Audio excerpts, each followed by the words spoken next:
So what is it? What is it that causes me to get off on the wrong foot with anything? And we say other things that are sort of like it. In other words, if you have this habit of thought about things and you haven't taken the time to clean up the vibration, don't worry, it will get bigger. Everything in your life reflects the vibrational alignment you've got going on, you see. So we know that's not a very important subject, but everything that comes into your experience is a perfect reflection of what's going on with you vibrationally. Esther's a little bit in a state of overwhelmment. She has too many new moving parts in her life. And so many things don't work just because she doesn't know how to work them. It's not because they're broken. So you give your attention to something that you can't make work the way you want it to work. She came down this morning with a new computer that would not give her a reading at all. It's hung up in that refrigerator vibration, you see. But this old trusty computer, this one that she's been using for a while, easier to be in alignment with the things that you trust. So your work as creators is to bring yourself into alignment with everything that matters to you and ignore the rest. But we want you to know that while you are living this physical reality, you cannot let the physical reality occupy the majority of your attention and therefore be the reason for the majority of your vibrational offering. Or you will never be able to live what's in your beautiful vibrational escrow, all of those things that you really want. You can't have it both ways. You cannot focus upon what is and get to where you want to be if what is different from where you want to be. You have to make a choice. And we think the choice that you must make, and the reason that it's a little hard for you, is because the physical reality that surrounds you, the personalities of the people that you know, the conditions of your current experience, the way your body feels, the way your finances are, the way your vehicles are, the life that you're living and all of the components of it. As you give your attention to those things, you let what is train your vibrational habit. You let what is train your personality and your mood. And then you offer a vibration that's a pretty steady, pretty consistent vibration. And that's why for most people, you reach a place in life where things just keep repeating themselves. Different places, different faces, different appliances, different experiences, different things. But the same sort of result is showing up. And so this gathering is about the art of allowing. It's understanding law of attraction's response to the two vibrational aspects of you, and caring so much about the way you feel that even on things that don't seem to matter. In other words, Esther would not spend time beating the drum of something that seemed really important to her. She would not deliberately worry about her grandchildren, or she would not negatively focus upon Jerry or someone that she loves in a negative way. She's too smart for that. In other words, things that matter to her, she's got her vibration right where she wants it. She deliberately thinks the thoughts that she wants to think and the thoughts that feel good. She guides herself to the things that feel best. But on things that don't seem to matter so much, like a refrigerator, it doesn't seem very important. I should be able to think about, I should be able to face reality on that. And we say, yeah, if you like it, if you like the reality you're facing, give it your undivided attention. But if you don't, clean it up. And what we've noticed for all of you is that it's not the big issues that make up the balance of your vibrational offering. It's the little issues. It's how you feel when you're driving in traffic. It's how you feel every time you open that drawer and it's a mess and you can't find anything in it. It's how you feel about the day-to-day experiences that you're having. It's how you feel about the people you're working with and the personality conflicts or alignments that you have. In other words, the things that are rolling across your mind on a pretty steady basis, they set the tone of your vibrational frequency. And so you just got to ask yourself, is my frequency anywhere near the frequency of who I really am? Is my chronic frequency anywhere near the vibrational reality that's in the process of becoming? We want you to know this vibrational reality that we're talking about It's not something to just discard as non-reality. It is the preface to all that you call really reality. Real reality, real life reality is always prefaced by a vibrational reality. There is nothing that you see or know, none of this knock on wood stuff, none of this stuff that you're translating vibrationally through your eyes and ears and nose and mouth and fingertips. Nothing that is the reality that you call reality is anything more than extended vibrational reality. This is where it all starts, and this is where 99.99% of it becomes before you see it. This reality is valid, it's vivid, it's real, and it's worth turning your undivided attention toward. So, as we move forward, we want to assist you in coming to a newfound resolution that, of course, you're going to explore contrast. It's why you're here. You're leading edge creators intending to explore contrast. Without the contrast, you could not come to new expansive conclusions. Of course you're going to explore it. And of course you're going to see what you don't want. And of course it's valid for you to vividly see what you don't want. But in the moment that you're seeing what you don't want, you are rocketing a desire about what you do want, and everything that isn't physical you, the whole non-physical universe, source, that which you call God, your inner being, your soul. We can't find enough words to describe the whole of you that is now fixated on your new improved idea.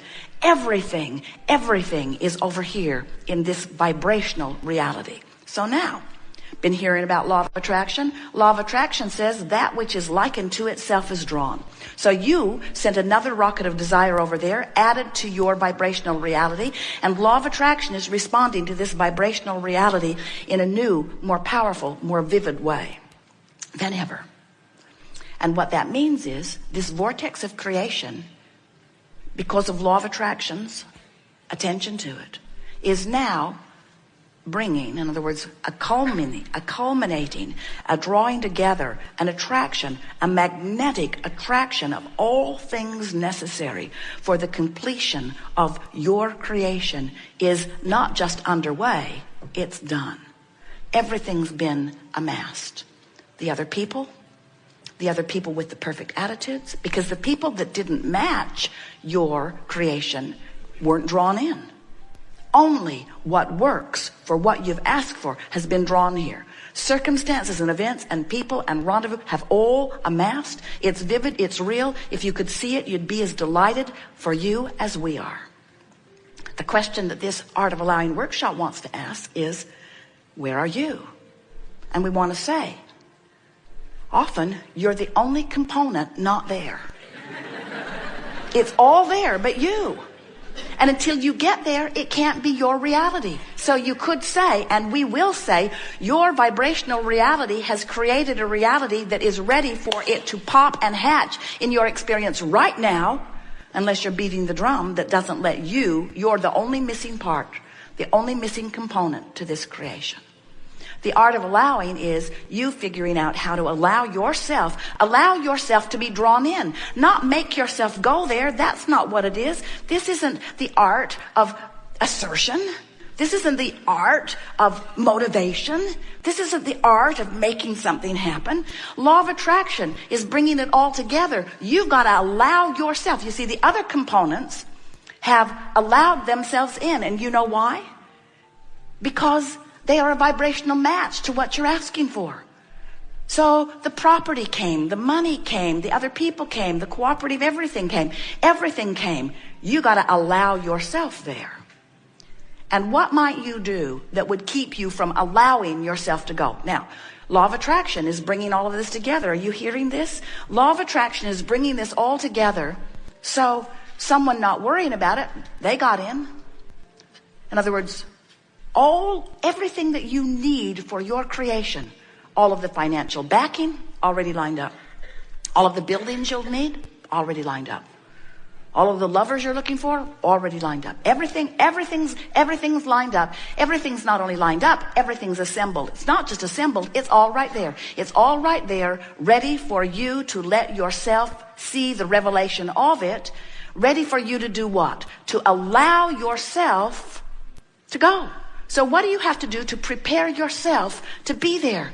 Stop doing that thing you do that's not letting you go.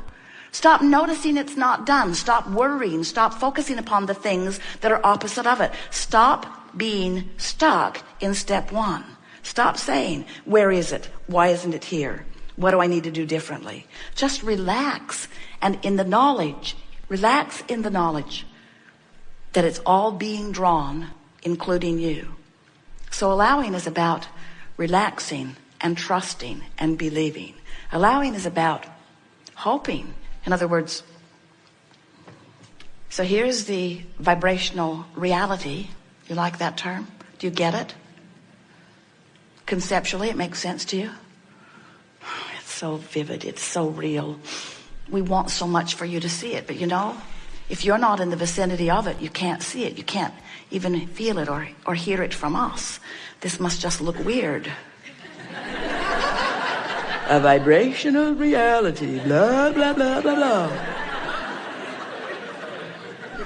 But if you are in despair, if you are in disappointment, if you are in fear, we know you can't hear it, you can't see it, you can't sense it. You're not getting any clues. You're not feeling optimistic. You're not getting any feeling of inspiration. You don't even want to get out of bed. You don't even want to think about it. When you get mad, you're closer, but you still can't find it. In frustration and overwhelmment, you get an occasional clue, but you dig in and focus upon what's bothering you. So it's not very consistently good. If you can get hopeful, when you get into a consistently hopeful attitude about something that you want, now you're within range. And now, occasionally, you'll slip in. You'll slip in and you'll see a piece of it.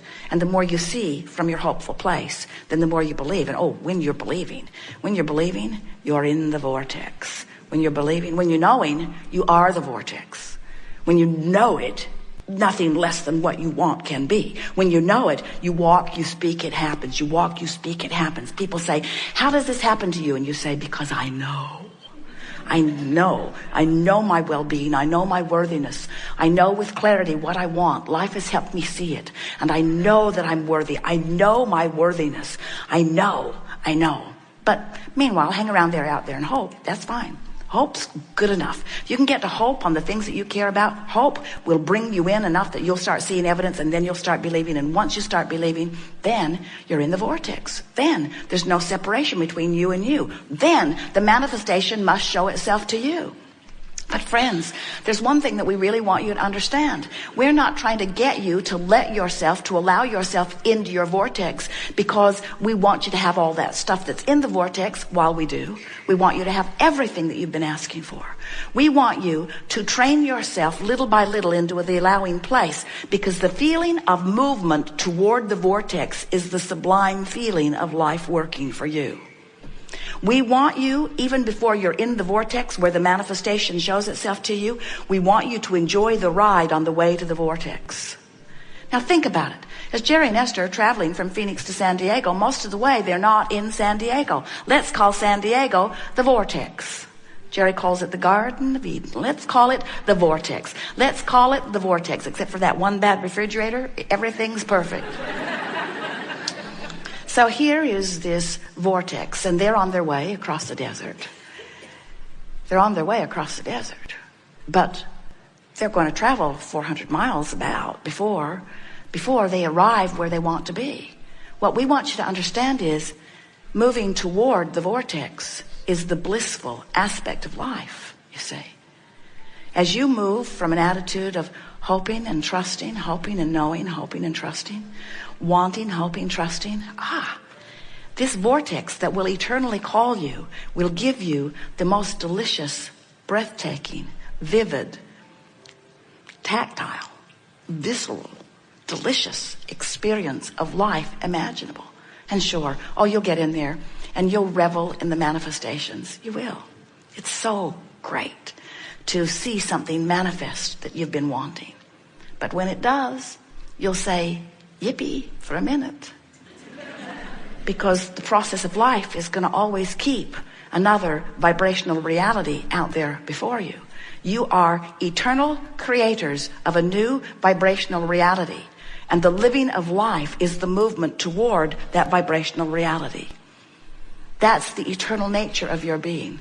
And if you get hung up for very long in an awareness that you're not getting something that you want, and then you turn that into the artful habit of beating the resistance.